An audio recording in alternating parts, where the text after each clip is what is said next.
Marriage చేసుకోవాల్సిన ఉన్నారు కాబట్టి ఈ అడ్వైస్ ఇస్తున్నా. నీ భర్త జస్ట్ పునాది అవుతాడు అంతే.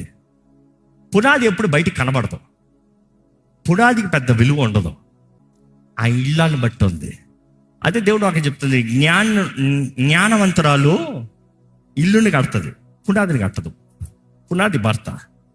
He will laid on the foundation, he is the foundation, he will carry.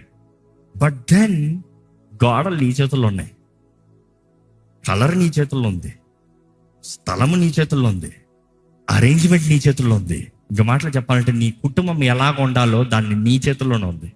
ఇంకో మాటలు చెప్పాలంటే నువ్వు పెంచేదాన్ని బట్టి నీ బిడ్డలు ఉంటారు, నువ్వు పెట్టే ఆహారం బట్టి ఇంట్లో ఉన్న వాళ్ళందరూ ఉంటారు, నువ్వు ప్రార్థన చేసేదాన్ని బట్టి ఇంట్లో దేవుని సన్నిధి ఉంటుంది.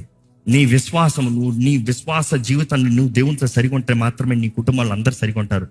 నువ్వు జ్ఞానం కలిగి జ్ఞానంతో నీ భర్తతో మాట్లాడుతూనే నీ ఇంట్లో సమాధానం, సంతోషము, ప్రతి దాంట్లో ప్రేమ వర్ధలింపు ఉంటుంది.